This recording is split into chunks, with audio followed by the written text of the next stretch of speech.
one nation, under God, indivisible, with liberty and justice for all.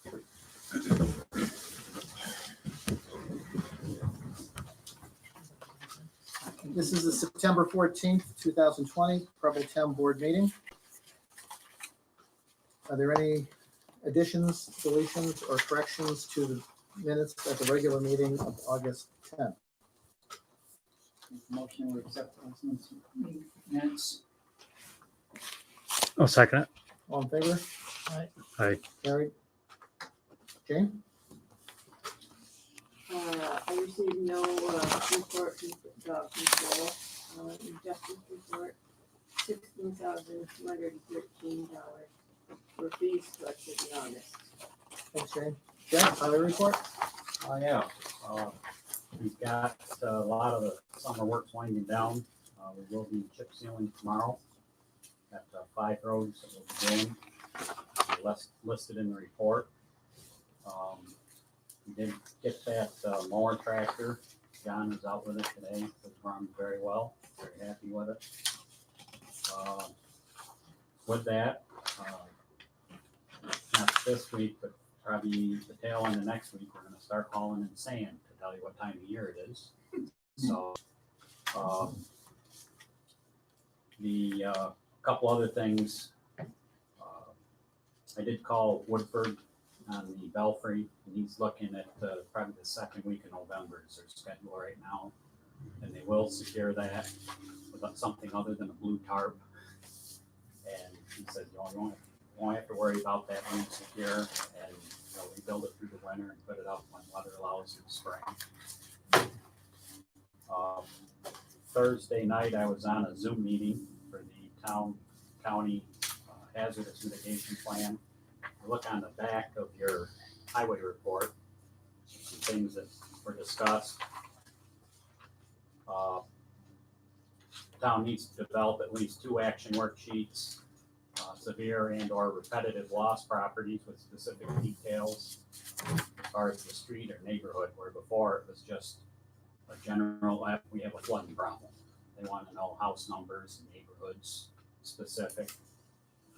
Identify critical facilities, basically firehouse, town hall, things like that, that may need to be hardened to, and anything that is considered a critical facility should be 500-year, would they be able to withstand a 500-year flood event, or what you call a worst case scenario. If it's already protected, you must show how, and if it's not protected, a mitigation plan must be developed. And then also plan for climate change and propose actions to address climate change issues, evacuation routes and shelters. And the very last thing they brought up was may need to change some codes to help with your compliance. So it's in phase 2 out of 4, and it's supposed to be done by basically January. So that's moving along. So I just want to bring that up, but that's happening also. Jeff, let me ask you, this application seems like it's getting kind of involved. Would it be helpful to have a couple of board members with you or sitting around the table helping fill this out, or can you do it on your own? I'd be happy to throw it out there, absolutely. If we want to have maybe the Buildings and Grounds Committee, we could sit with it and come up with any ideas. Because basically what they did, it's got to be updated every 5 years to qualify for FEMA money, basically. And so what they took was the plan from 5 years ago. Here it is. Here's the spreadsheet. Hey, Dave. Hey. And then they, Gentlemen. Hank. And then they took the, just basically we want to take that, add to it if you want, and then add more criteria. So it's a more detailed plan. So, yeah, I'll get with the,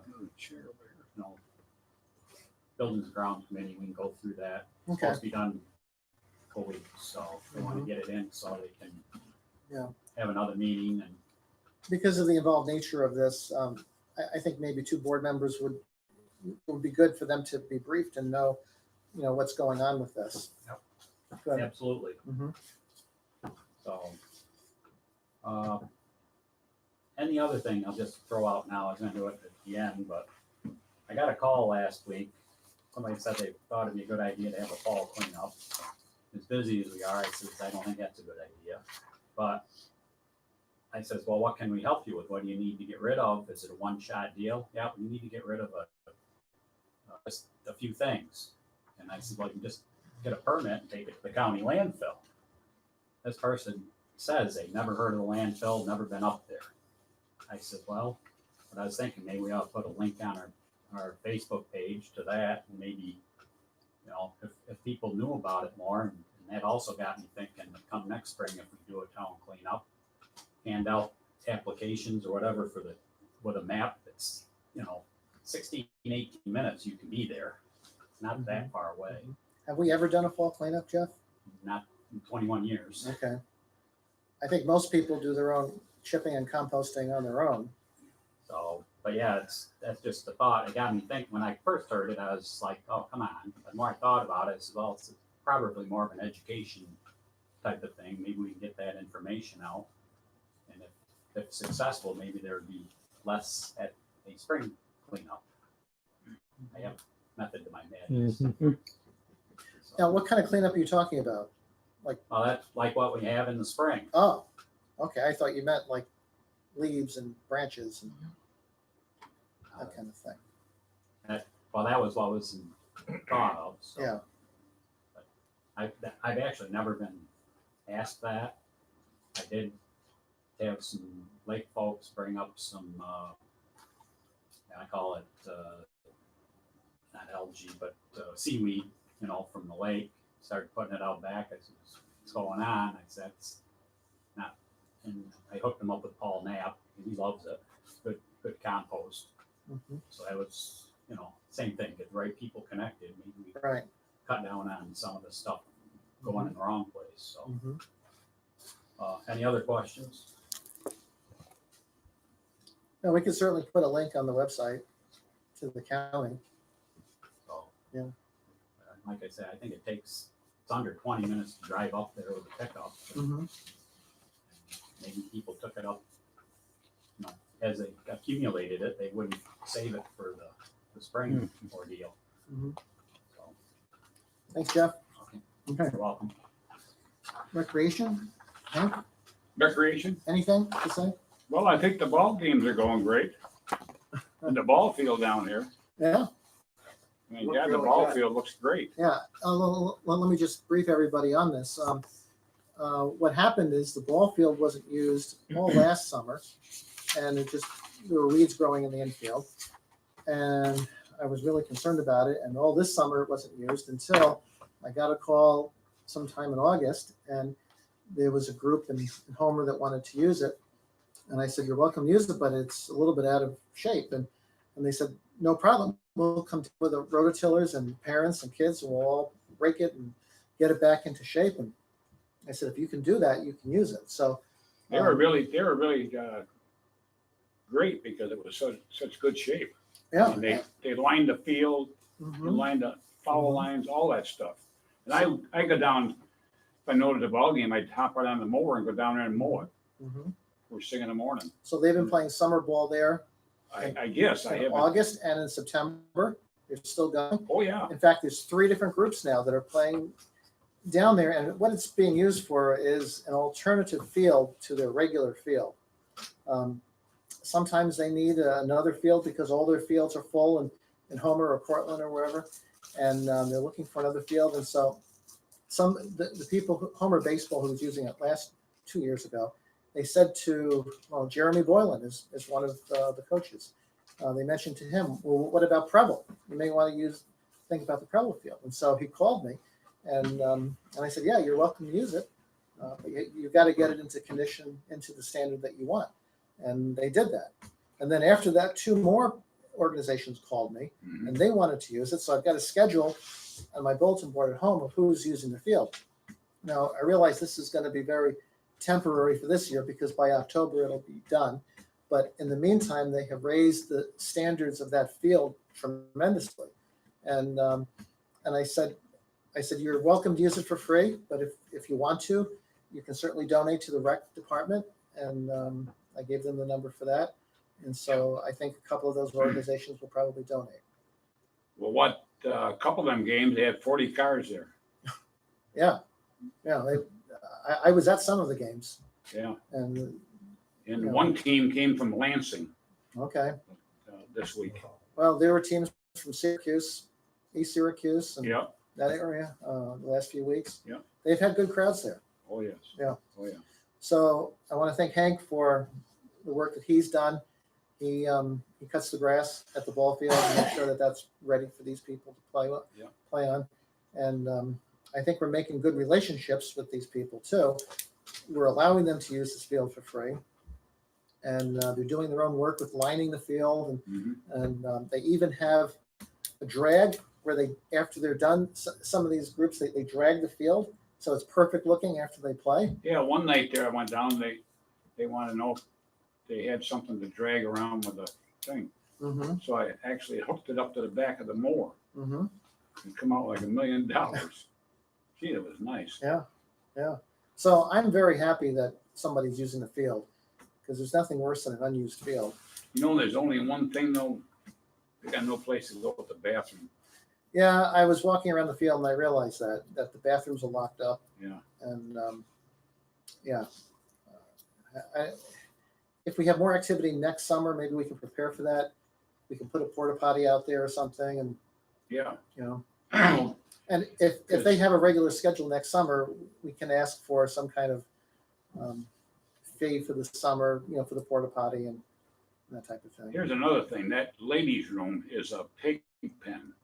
It's tremendously bad. Holy shit. It's awful. They just took the stuff in there and threw it all over the place. And it's painted like halfway down and all this crap like that. Mm-hmm. Terrible. I see a couple of guys going walking up there, but I don't know how they made out. There's no Right. water in there. Hank, I just want to remind you that you're on the record here on video. Oh, I don't care. What graffiti and stuff you mean, or what? I mean, No, it's just trash. Papers and toilet paper, all that stuff. They just tossed it around in there, and the paint is like up and down like this, and dirty floor. It's just pitiful. Mhm. Well, anyway, just thought you'd like to know. So we do have people using the field, and there's activity down there, which is great. So maybe we'll have the field, occupied all of next season. We'll see. So anything more, Hank? Do you know when your last day is? What's that? Do you know when your last day of work is? No, I don't. Okay. Gina will let you know, or let me know, and I'll let you know. Yeah, okay. Okay. Any questions about recreation? Okay. County Legislature, Kevin Fitch is here. Kevin, you've got the floor. Yeah, thank you. So what's coming up in the Budget and Finance? So it's going to be Budget and Finance Committee, then it will go. Kevin, could you stand Yeah. here? Because then we'll get you on video. Video. Let's wait on Have to it. stand over you, not just that. Yeah. I'll stand over here. Okay. Yeah, so stuff that's coming up. The first one through Budget and Finance is the sales tax. So it's coming up in front of the Budget and Finance tomorrow. That the $1.5 million that comes off the top. So through the 10-year agreement that we had, municipalities and all that was really, I don't know, it was a big headache trying to get that agreement taken care of. So 1.5 of that, 1 million was supposed to be for the jail reserve. And then 200,000 was for the emergency communication for the towers to help pay those off. And then $300,000 was to pay down debt. I mean, that was the agreed upon. You remember that one. Well, the county is hurting for money. We're probably right now, unofficially, we're looking at 6.6 million as a hit for a budget downfall, solely because of sales tax revenue. It can be anywhere from 3 to 20% reduction in that from the state. Also, they're holding on to additional sales tax revenue to revamp the senior homes, and hospitals because of COVID. So a lot of this is COVID related. So what they're doing here with this resolution is that for the sales tax revenue, they're taking that 1 million that goes to this jail reserve and they're putting it into the general fund to help pay down the debt. And it was, I do believe the agreement was a one-time deal, but with this resolution, it will make it forever. It is for the 10-year contract. So that's where that. Kevin, is the jail a debt issue right now?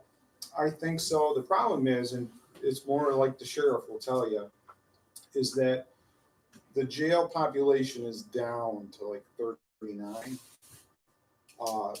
But the problem is the courts.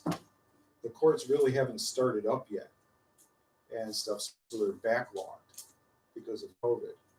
So we will start seeing probably the trend go back up with people being going to the jail. So it's probably a temporary thing, but for right now, I think the jail is a debt issue for that. Now, the $1 million was supposed to not just to be for to build a whole new jail. It was also put in there to help with renovations of the current jail and maybe adding on to that jail for the future, to see which was easier. So I think the $1 million going to the general fund, I think is kind of dangerous, if you ask me, for that.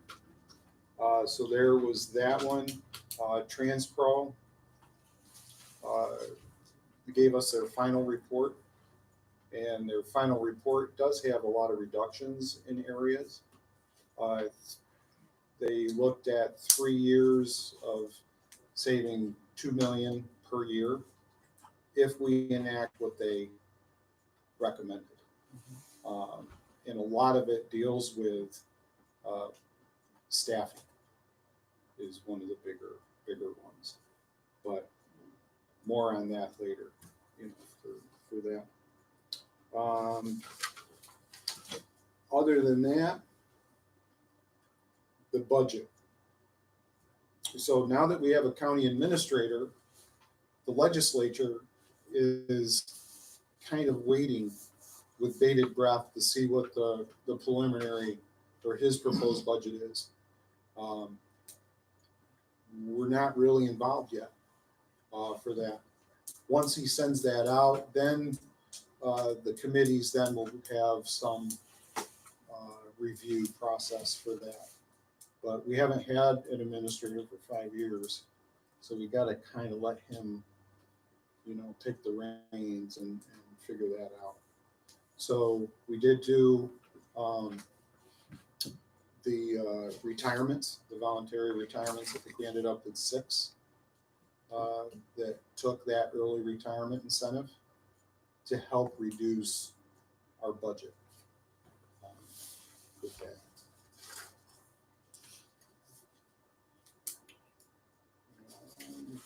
Custodial staff, we did approve to go to the legislature to do a temporary position for custodial. They were 9 full down to 6 for that, so they were hurting as well.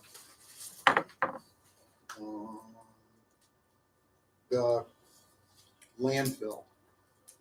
So the landfill is also one that's starting to see a little hit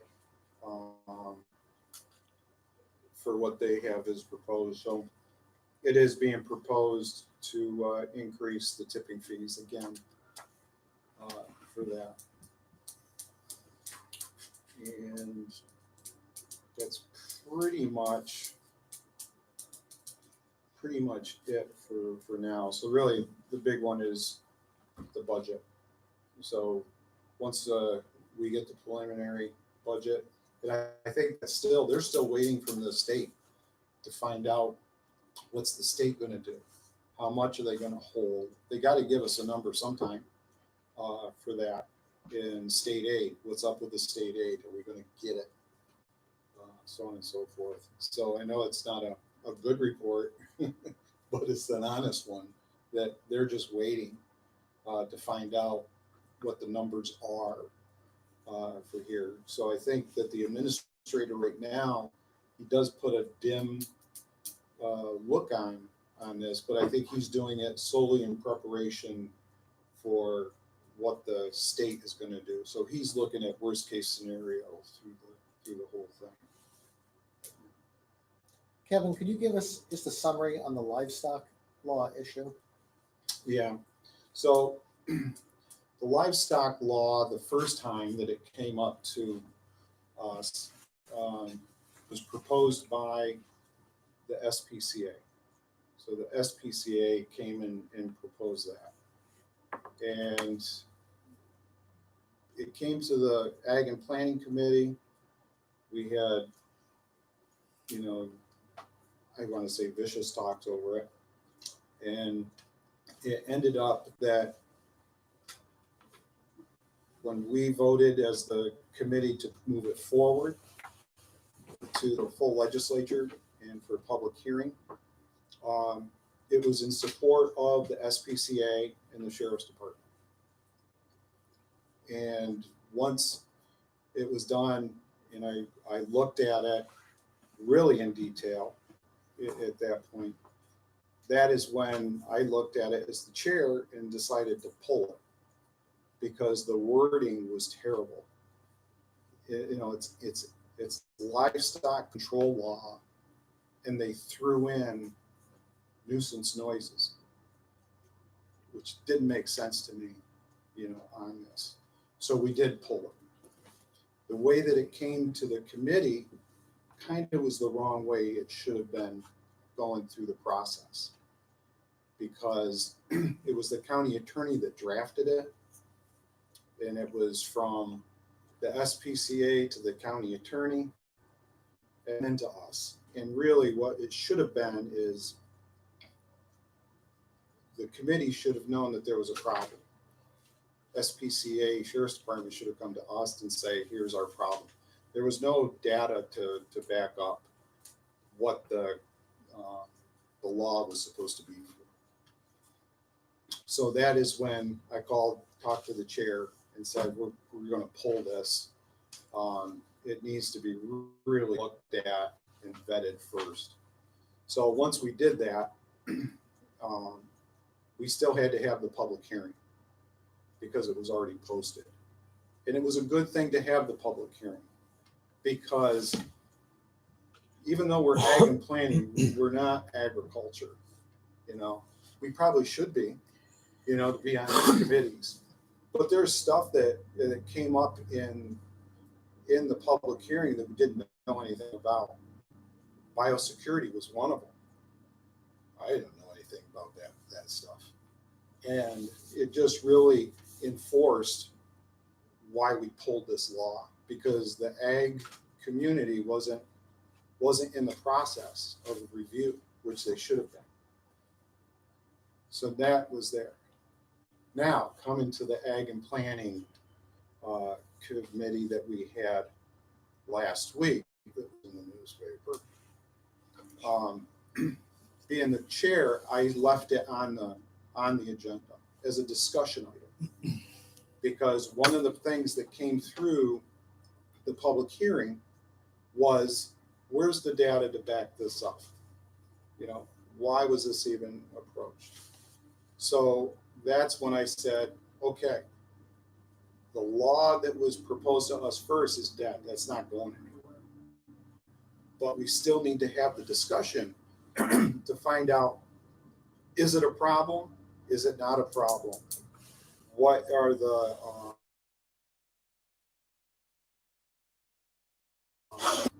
sheriff's department or any of that? So that's all it was. It was just a discussion item. The newspaper didn't put it at that. They said, Legislator Fitch is bringing it back. No, we're not bringing it back. We're discussing it. And if there is something that needs to be addressed, then we'll address it. But this time we have the Farm Bureau involved. We have other agriculture farms that are being, asked to review it as well. And if the committee finds that there's no warrant for this, it doesn't go anywhere. The one thing that the county attorney's office should have done is before they draft this stupid thing, this law, they should see are there laws already in place that the sheriff's department or the SPCA could use for these type of things. And that's where we're at right now. I do have to say, I did tell the legislator to be quiet. So they did get that right, because he interrupted me when I was speaking. So there is nothing that's going to be intrusive to anybody, and it's going to be a review of the process. It's going to be, if it gets any farther, it's going to be a public hearing that's not going to be right before we vote. It's going to be a long, drawn-out process to make sure that we get it right. So that's where we're at. So if anybody has questions. Kevin, you had mentioned to me on the phone today that the county sheriff was incurring expense when cattle would get out on the road or something, right? Is that kind of Yeah? the So gist there of this? was. So what they did was we ended up taking all the dispatch calls and reviewed those for 3 years. And through the 3 years, there's 490 calls for livestock. We didn't go into detail. SPCA and the Sheriff's Department is supposed to see which ones were repeats, going after that section is what we were looking at, because I know Thomas Scott, we had them, and if you looked at the public hearing, it was I think 3 of the speakers were Thomas Scott people. And so we do know that there are issues. Other towns have them. One of the people that talked were farms from Willett, and ended up being that one was the supervisor of Willett. And he ended up sending me what the town has for a law for nuisance livestock, which was exactly what he was complaining about, for the counties. So I don't think that it's going to be, is it hard? Yeah, it's hard to target the bad people and not, excluding all the good people in there. But what it needs to do is they were looking at, the Sheriff's Department is how many hours of overtime were they looking at in doing this? Going out there, dealing with the livestock, and then having to go right back because the livestock are back out and they didn't repair the fence that they did it before. So those were the things. And the first law talked about seizure. Well, that's a real harsh word for seizure. So we asked the SPCA, well, what do you mean by seizure? Are you going to take them? And they're like, well, no, we're just going to detain them if there's no one there to claim them. Well, all right, that's not a seizure. You're not taking them away and, that type of thing. The other question was, where are you going to put them? County doesn't have a farm. Think of landfill, maybe? I don't know. But, those were some of the questions of this law. And it was going to me, it was going to incite more calls from, if you put this in law, especially the nuisance, the nuisance noise law of, the cows blatting when you separate out. I mean, I live right next to a farm and we hear it, but you're in the country. That's the way it is, So those were the things that we were like, this is garbage. It's no way we would even do this. So I hope I answered your question. But we are trying to get, if one is drafted, we want to make sure everybody in the ag community looks at it and gives us their input for this. For it. So that is everything. Any other questions on? If a cow gets out, you generally call whoever's cows it is, the closest one. I know they've been on my place, walked out on the lawn, I know whose cows they are, so I call them. Well, one lady that is in the down by the lake in Scott has been dealing with this 10 years because the cows are always breaking through and well, what you're finding is the separation between her property and the other property is kind of like a swampy place. And they were looking at it as like, well, they're not going to go through there. So, and she gets frustrated. She gets divots in there and all that stuff. So She can go back after the farmer, because they've got insurance, they've got to pay if there's damage done. well, what I found, and maybe I can be corrected, is that you're not required to have insurance on them. Banks usually will require it if you owe money, on there. But from my understanding, if you're free and clear, you don't have to. It's a big liability. But I looked at it as we have residents that are living there. Is it their responsibility to, go to small claims court or fight with the insurance companies because, a cow was out inside or out in the road, they got hit, and now they're top heavy on their car and they get it totaled. I mean, to me, it'd be just like a deer, I guess. Usually your farmer will agree to pay, because my grandson had a cow and the farmer paid, no problem. Yeah. So, and like I said, I don't want to say it's hobby farms or that, because I know a lot of them don't like the word hobby farms and stuff, but I don't know. I just wanted to make sure that the sheriff's department and the SPCA have something to back up. Silage, the big silage trucks that come through and it's spewing all over because they don't have the top down. And I don't think there's ever been a ticket issued by the sheriff's department for that. They would pull them over, tell them to put that down. It is a law and stuff. So I think it's just to be able to give them, some backing on what they can do. Believe it or not, I was talking to the sheriff because I know him okay and stuff, but he's illegally dumping, which I don't understand that. But that's what he told me. Come and clean it up. Yeah. So, okay, I don't want to take any more time. So, Thanks, Kevin. okay, thank you.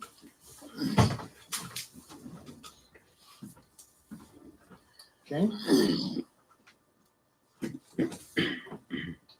Zoning and code, August report, one building permit issued, 57 miles traveled, 7 building inspections, 38 hours work, 1 fire inspection, 5 complaint follow-ups, 15 telephone inquiries, planning board meeting, September 24th.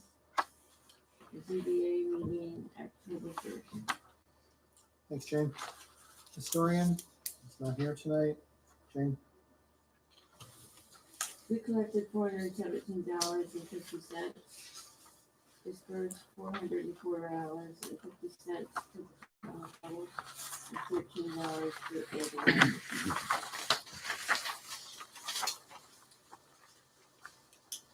as far as unfinished business and new business, we don't really have anything on the agenda. We talked about the ball fields. I just want to mention that Diane Bickerton's application has expired August 31st. And Rick Fritz was here and Brian Butler was here during that afternoon. She did not show up with a drawing. So her application has expired and she will have to apply for a new permit through a new application if she so desires. So that's, and we haven't heard from her. So that's where that situation, that's the status of that situation at this time.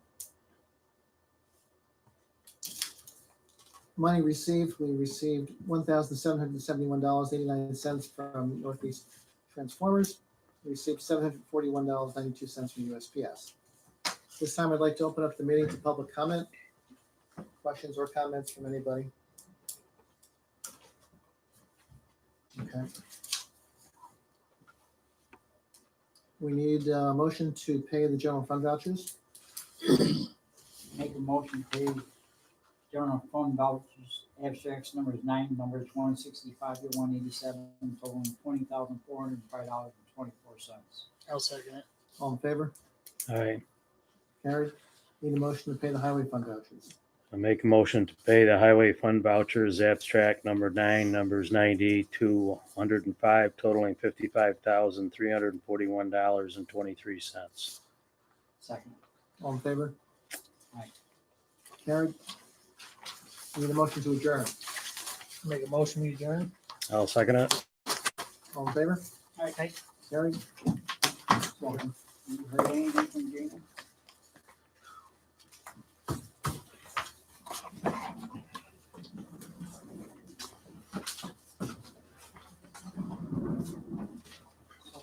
Who are the 6 lucky ones? And that all went,